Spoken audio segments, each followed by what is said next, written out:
Dear students, now I am discussing one of your prescribed short stories, Eveline by James Joyce.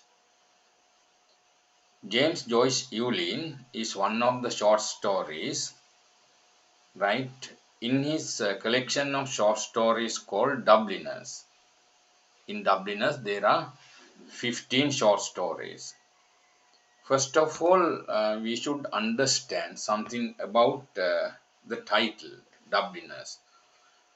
Dublin is the capital of Ireland. So, Dubliners mean citizens there. Joyce learned psychology. For years, he learned psychology in Austria, Vienna in Austria, and he knew human psychological development.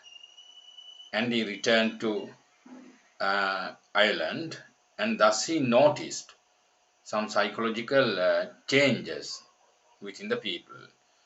One reason is this: Ireland was a British colony for more than 1,000 years, and people were under the oppressive British rule more than 15 generations till they got freedom. During that time, they were pressurized, oppressed by British rulers, mm, colonizers. Joyce saw this. mm. In writing Dubliners, that short story, Joyce said that his intention was to write a chapter on the moral history of his race, and he found Dublin the center of paralysis. He noticed a moral paralysis, if not psychological depression within the people. That means the specialty is that they they liked, they desired, but they feared. They couldn't implement correct decisions. They think sometimes before taking a decision, and also their mentality is not strong to face the reality. There are other short stories also. One short story, Arabi, right? In that story, Arabi, there's a boy. He loves a girl in the same school. Girl and himself live in the neighborhood. Girl lives in the front house. Every day they go on the same road to school, and he's looking through the window till girl emerged from the house. When she comes to the road, this boy also follows her, and when the point comes to divert their ways, he quickly overtakes the girl. He never talks to girl. Finally, girl talks to her. That's a long story, but that love affair ends. Another story called Little Cloud. In Little Cloud, there is a Chandler and Gallagher. Gallagher goes to London and returns to country, Ireland, and little Chandler lives in that country itself. There's a big difference between them. Like that, there are 15. Then one short story, Eveline, for our study. Therefore, I think it is better for you to know background and also a thorough analytical approach to the story, literary approach, right? Okay, now let's go to the story. So we have to keep that in mind.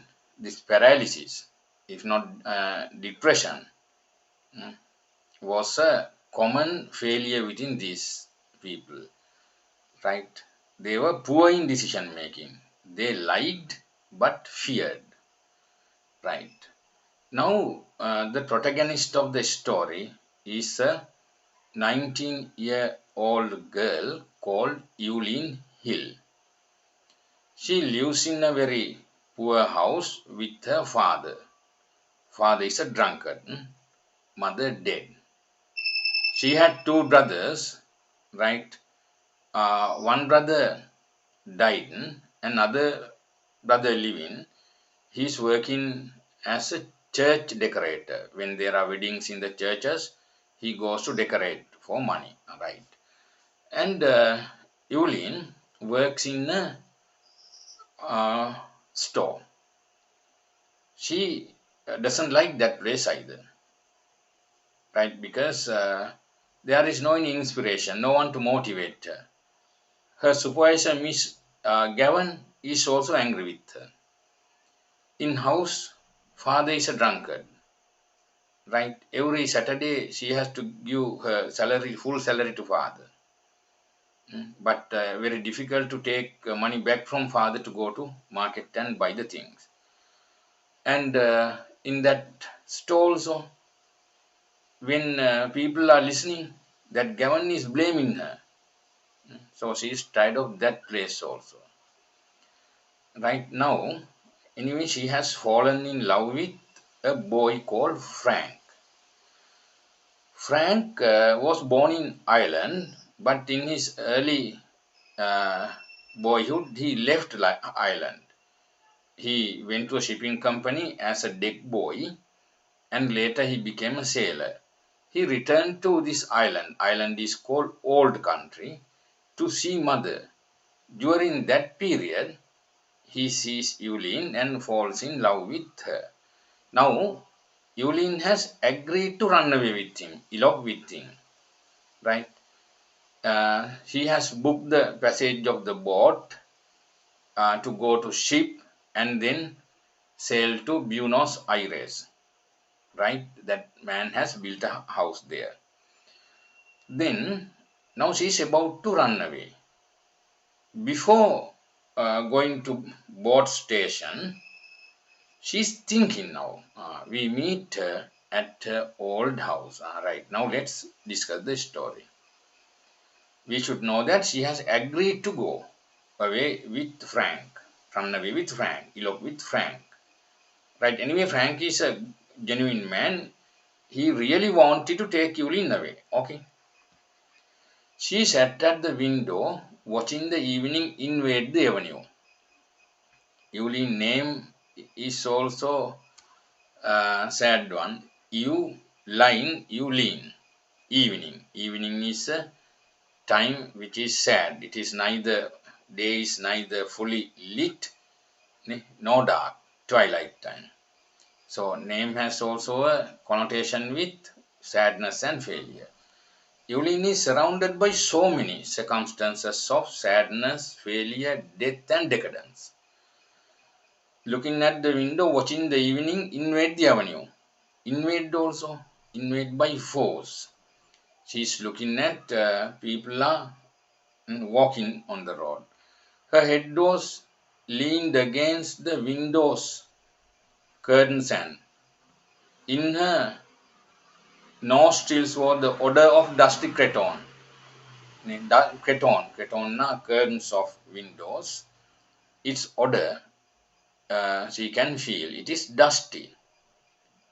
That means she is also covered with dust. Dust is so symbol of decadence and sadness.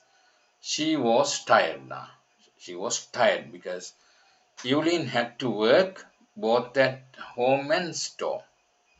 There is no one. Her mother is dead. She has to play both roles, mother's role and that working place. Father also drunkard, right? Few people passed. The man out of the last house passed on his way home. Man out of the last house. That means her road is also blind road. What do you mean by blind road?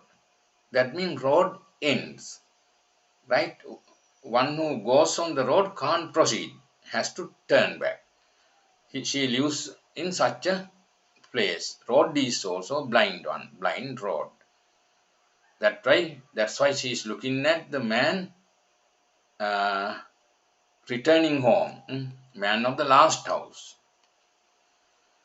She heard his footstep clacking along the concrete pavement and afterwards crunching on the cinder path. Cinder path means that time burnt coal was spread along the roads. Right. But before the new red houses, there are some new red houses. That is a bit of happy circumstance. Red. One time there used to be a field there in which they used to play every evening with other people's children. Her childhood, Eveline were a little bit happy with the neighboring children. Then a man from Belfast bought the field and built houses in it. Right? Society changes, background changes. Not like their little brown houses. Her house is a brown house then. Right? Brown is a color of sadness. Brown, yellow, black are sad symbols. But bright brick houses with shining roofs. The children of the avenue used to play together in the field. There were children who played with her in her childhood. The Devins family children, the Waters family children, the Duns family children, and Kyo the cripple. One boy was there called Kyo. He was crippled. That time there was polio. She and her brothers and sisters. Ernest, however, never played because that time Ernest was big. He was too grown up. Her father used often to hunt them in out of the field with his black thorn stick. Color black also symbol of unhappiness. Thorn also unhappiness. So father used to chase them away with the black thorn stick. Her happiness in childhood was also destroyed by her drunken father. But usually little Kyo used to keep Nix and call out when she saw her father coming.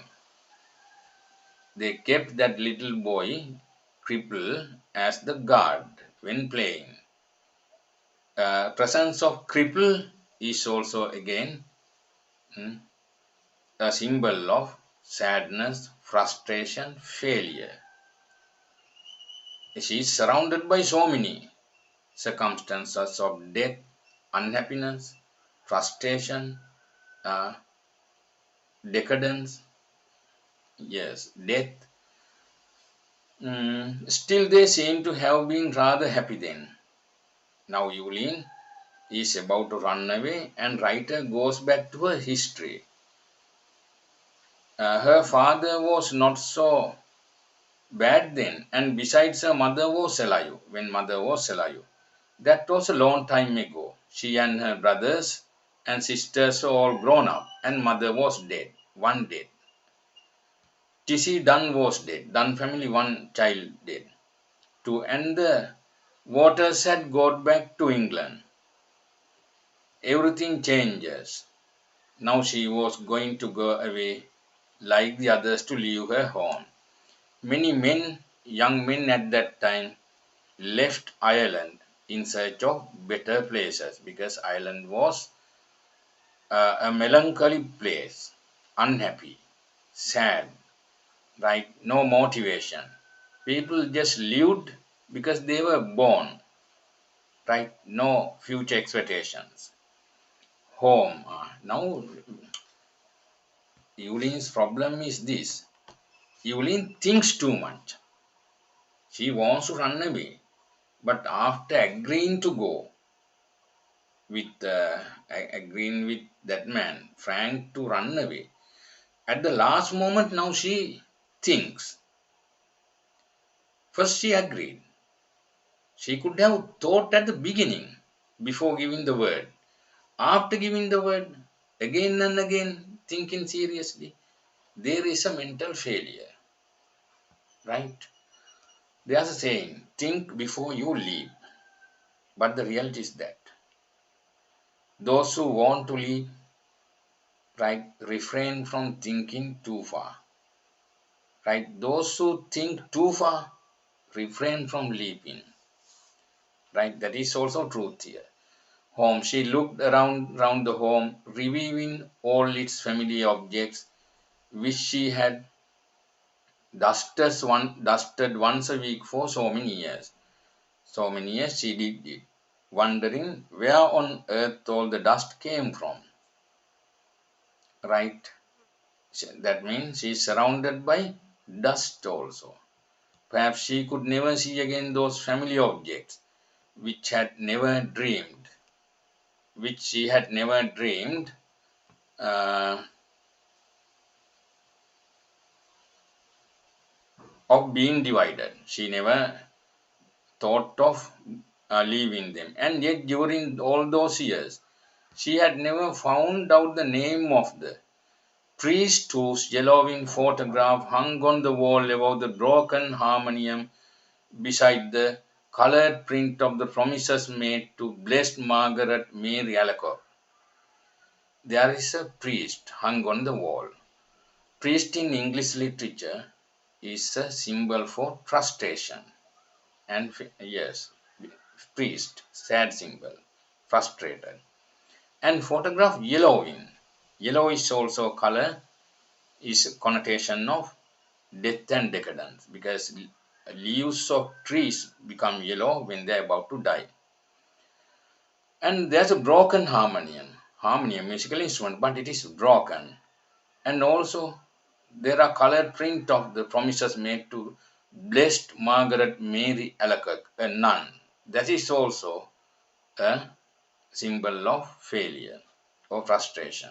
According to English literature, priests are symbols for frustration. He had been a school friend of her father. Whenever he showed the photograph to a visitor, her father used to pass it with the casual word, "He is in Melbourne now." Father doesn't like to talk. Father's a school time friend. That photograph, priest. But father doesn't like to mention it. He said, "He is in Melbourne now." That priest has also left for Melbourne because Ireland was not a suitable place for him to live. She had consented to go away to leave her home. Was that wise? She tried to weigh each side of the question. Now she was trying to weigh each side of the question, whether to go or not. Right? Now she had already agreed to that man, given her word, promised to run away.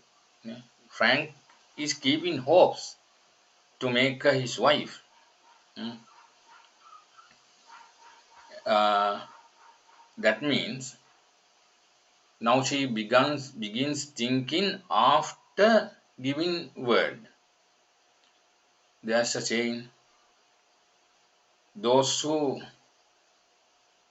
they're saying like this: think before you leap. But we know those who think seriously refrain from leaping, and those who want to leap refrain from thinking seriously. Right? Anyway, now she thinks in her home anyway she had shelter and food.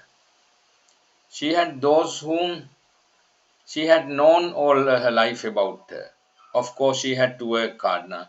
Now she thinks, if I stay at home, I know those people. But if she goes away, she doesn't know what will happen to her. But she had to work hard, both in house and at business. What would they say of her in the stores when they found out that she had run away with a fellow? She thinks about others. She doesn't want others' things, right? But I don't think that a girl running away with an unknown man is a good thing. No, that's not what I focus the story here. Say she was a fool. Now, they may say she was a fool, perhaps, and her place would be filled up by advertisement. Miss Gavin would be glad. Miss Gavin is Gavin is a superior. She would be glad because there is a jealousy among ladies, She had always had an edge on her. She was always angry with her, especially whenever there were people listening. Whenever people listening, Gavin's voice is too high. "Miss Hill, don't you see those ladies are waiting? Look lively, Miss Hill, please." She shows her colors then to others. That is also one psychological failure on the side of Gavin. She was to be the lady before others. Eveline thinks that she would not cry many tears at leaving the store. That means Miss Gavin won't be sad for Eveline leaving this place. But in a new home, and now she imagines, she wonders, that's why she vacillates whether to leave or not.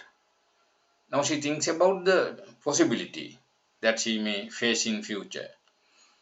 But in a new home, in a distant unknown country, it would not be like that. Then she would be married. She, Eveline, for the first time, name occurs here as Eveline. Earlier said she. Third person narrative. People would treat her with respect then now. She think that being a married woman, people will treat her with respect then. She would not be treated as the mother had been. She would not be treated as her mother had been. That means she recalls her mother's life also. Mother, right, led a very unhappy life with father's harassments, violence.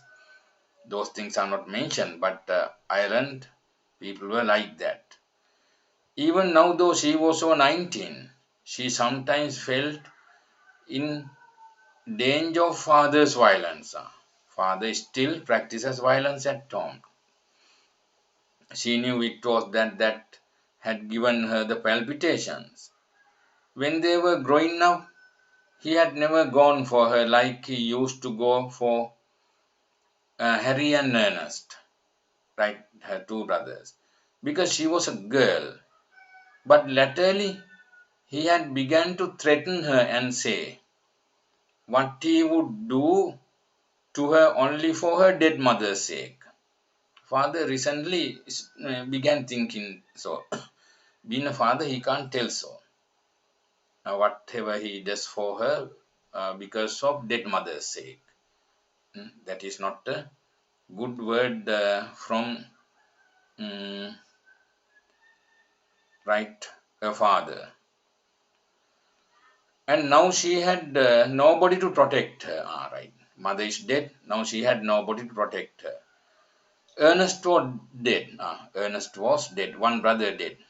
And Harry, who was in the church decorating business. His business was decorating churches for weddings. Was nearly always down somewhere in the country. He is not at home. Therefore, Eveline is isolated. She has no kith and kin, no warm friendship. We don't come to know about any friendship for Eveline. Young girl must have a friendship, right? She could be easily, right, convinced to Frank because her absence of a friend. Beside the invariable squabble for money on Saturday nights had begun to weary her unspeakably. Right? She always gave her entire wages, 7 shillings, and Harry always sent up what he could. But the trouble was to get any money from her father. She gives entire salary, 7 shillings a week. Harry also sends money to father. But whenever she asks for money to go to market, then father uh, right tells this and that. He said she used to squander the money, right? That she had no head, that he wasn't going to give her his hard-earned money to throw about the streets, and much more. It's not hard, it is not father's hard-earned money, Harry's money and Eveline's money, but father doesn't give. So, other thing he always blames Eveline. Actually, Eveline's service is not appreciated. There is no one to respect her service. She fulfills a great service at home. That he, yes. had no uh, uh, in the end, he would give her the money and ask her if she had any intention of buying Saturday's dinner. This is the general routine that happens at home every Saturday. Then she had to rush out as quickly as she could do her marketing, holding a black leather purse tightly in her hand as she elbowed her way through the crowds and returning home late under her load of provisions. She had to do all the things alone, going to market and bring things. At least father doesn't do that. She had hard work to keep the house together and to see the two young children who had been left to her charge went to school regularly and got their meals regularly. That means, see, when brothers were little, she has to attend to them also to look into their things, just like the mother. It was hard work, a hard life, but now that she was about to leave it, she did not find it a wholly undesirable life. She was about to explore another life with Frank. Now she thinks about the future. Hmm. Frank was very kind man, manly, open-hearted. She was to go away with him by the night boat to be his wife and to live with him in Buenos Aires. For the first time, she met a boy. Hmm. In Ireland also, right? Boys are not mentally strong enough to fall in love with girls. Marriages just proposals or like that. Buenos Aires, where she had the home waiting for her. How well she remembered the first time she had seen him. He was lodging in a house on the main road where she used to visit. It seemed a few weeks ago. The love affair also very short one. Few weeks ago, within a short period love affair, she gave word to a boy lives in a foreign country to elope with him. There is also one weak point in Eveline. She doesn't know actual things about himself. Right? There is no thorough understanding. He was standing at the gate, his peaked cap pushed back on his head and his hair tumbled forward over a face of bronze. That's how first time she saw her. Then they had come to know each other. He used to meet her outside the stores every evening and see her home. He accompanies her. He took her to see the Bohemian Girl, one film. For the first time, she went to a film hall with the boy, and she felt elated as she sat in an unaccustomed part of the theater with him. There, she found it different, right? Difference here. He was awfully fond of music and sang a little. People knew that they were courting, and when he sang about the lass that loves a sailor, he sings a song about a girl who loves a sailor, right? She always felt presently confused. Why? Eveline also now loves a sailor boy. He used to call her Poppins out of fun. He calls her Poppins. She gives a nickname to her. First time it had been an excitement for her to have a fellow. First little bit upset. And then she had begun to like him. With the process of time, it became normal. He had tales of distant countries. He had told her about distant countries she didn't know. He had started as a deck boy at a pound a month and a ship of Allen Line going out to Canada. He told about his career as a sailor, his experiences. He told her the names of the ships he had been on and names of the different services. Eveline didn't know such things. He had sailed through the Straits of Magellan and he told the stories of terrible Patagonians, some uh, tribes who are also robbers. Then he had fallen, they are Patagonians also sometimes pirates. He had fallen in his feet in Buenos Aires, he said, and he had come over to the old country just for a holiday. Of course, her father had found out the affair and forbidden her to have anything to say to him because father didn't like it. On the side of father, he's correct because he's an unknown man. I know these sailor chaps, he said. I know these sailor chaps. One day he had quarreled with Frank after she had to meet her lover secretly. Father had quarreled with. On the side of father, he is correct. The evening deepened in the avenue. The white of two letters in her lap grew indistinct. One was to Harry, the other was to father. She has written two letters, one to Harry, one to father. When running away with the boy, she has written letters. Ernest had been a favorite, but she liked Harry too. Her father was becoming old lately. Now she derives reasons not to implement her decision. Father was becoming old lately. She noticed he would miss her. If she goes, father will be isolated. Sometimes he could be very nice. Every bad man has good qualities also.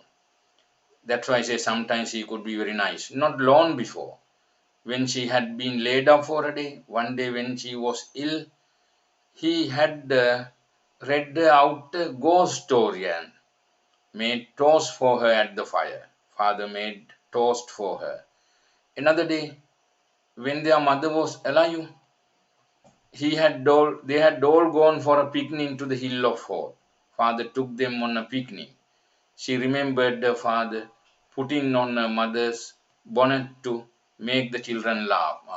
One good point of her father she recalled. That's why I said uh, every bad man has some good qualities, right? Uh, Her time was running out. Yes. After that,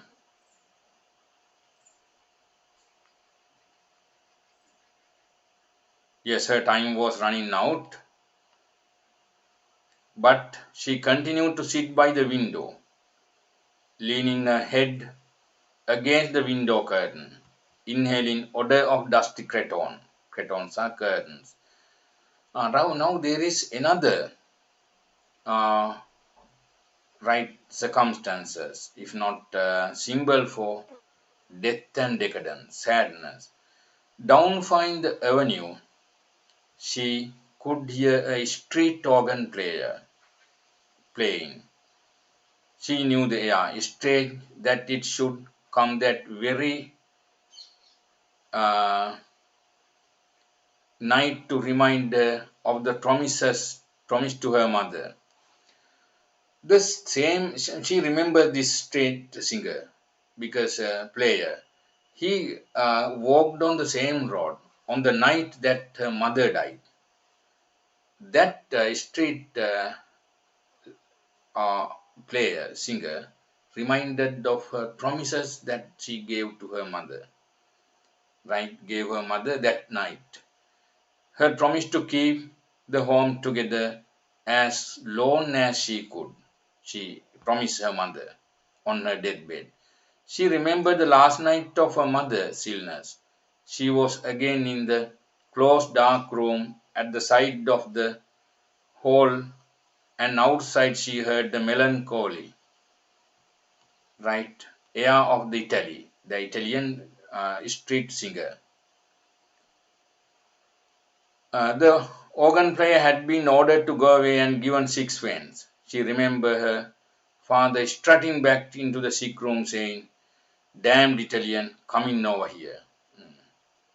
Italians were also singing in Ireland that time.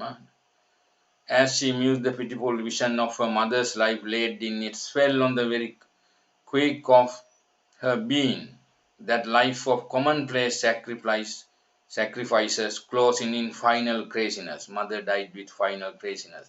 Now she thinks, why should I die like that? Why should I spend a life like my mother? I too have a right for happiness. With Frank, she can explore another life. She trembled as she heard again her mother's voice saying constantly with foolish insistence. Mother at last dementedly uttered this word, Derivon Seron, Derivon Seron. She is a words of prayer. She stood up in a sudden impulse of terror, escaped. No, she must not die like that, escape. She must escape. Frank would save her. He would give her life, perhaps love too, but she's not 100% sure. That's why perhaps love too. But she wanted to live. She doesn't want to die like mother. Why should she be unhappy? She had a right to happiness. Frank uh, would take her in her arms, fold her in his arms. He would save her. She thinks that these are normal girlish imaginations. Following the same, she too thinks that Frank would take her in hand, yes, yes, and fold her in her hands like that. Right. Now we meet Eveline at the uh, boat station. There's a station of boats. After that, boat sails to ship. She has to board on the ship and then sail to Buenos Aires. She stood among the swaying crowd in the station at the north wall. He held her hand and she knew that he was speaking to her. Now Frank, as promised, was there. He has booked seat also. Hmm. Eveline has just to go. Now Eveline goes there, but she is unconscious. So her body is burning. She doesn't know what to do. Just her body is there, but mind is stricken between two worlds, going or not, staying or not, home, marriage, like that. Saying something about the passage over and over again. Frank is telling this and that, but she can't understand. The station was full of soldiers with brown baggages. Brown baggages. Again, there's a color for sadness. Soldiers are also there. There's a connotation of war. Through the white doors of the sheds, she caught a glimpse of black mass of the boats lying beside the quay wall. Quay wall, there are lines of boats. Yes, with illumined portholes. She answered nothing because she couldn't speak. She can't answer anything. She doesn't know what to respond. She felt her cheek pale and cold, and she's perspiring, cheek pale, cold, and out of a maze of distress. She prayed to God to direct her, to show her what was her last duty. It is at the key hall, fourth hall, boat station. She praised God. The boat blew a lone, mournful whistle. Whistle also mournful. There is nothing happy for her. Into the mist. If she went tomorrow, she would be on the sea with Frank. Now, if she goes with the boat, now by tomorrow she would get on the ship, steaming toward Buenos Aires. Their passage had been booked. Could she still draw back after all he had done? After all he had done for her? Her distress awoke a nausea in her body, and she kept moving her lips in silent, fervent prayer. Now she is muttering prayers. Now that man has booked seat and everything. A bell clanged upon her heart. She felt him seize her hand. Come, that man calls. All the seas of the world tumbled about her heart. Now world is tumbling about her heart. He was drawing her into them. He could drown her. He would drown her. Now she thinks, will that man sink her in sea? Drown? There's a possibility. She could have thought that earlier. She gripped with both hands at the iron railing. She suddenly gripped the iron rails. Come! No, no, no. It was impossible. Her hands, now her mind, actually her conscience is now working, not herself purposely thinking. Right, sorry. No, no, it was impossible. Her hands clutched the iron in frenzy. Amid the seas, she sent a cry of anguish. Now, man says, Eveline, Evie, with more darling terms he addresses Evie. He rushed beyond the barrier because now boat has sounded this bell also. It can't be stopped now, like train. He rushed beyond the barrier and called her to follow. He was shouted to go on. Boat people are shouting, but he still called her. She set a wise face to him. She set a white face to him. Her face became white, passive, like a helpless animal. Her eyes gave him no sign of love, no farewell or recognition. Boat with Frank sails, Eveline remains alone at the boat station, right? Being unable to take a decision. She came to run away with man, but now she can't. Right? This is the story that James Joyce writes. Eveline is not a single character. Eveline represents all young girls. All young girls are like that. Not only in this marriage and love matters, but in their lives also. They just live. They have no intention of life. They just eat and live, do a job because they were born. Otherwise, life has no target, no aim, right? No decision making ability. So, this is the moral failure James Joyce speaks. That means not just about marriage. They can't implement decision. They can't take straightforward decision. They vacillate. They are hesitant, right? Joyce notices this as a moral paralysis. He wrote his collection of short story, Dubliners, to speak about the mental condition of citizens of Dublin in his contemporary Ireland.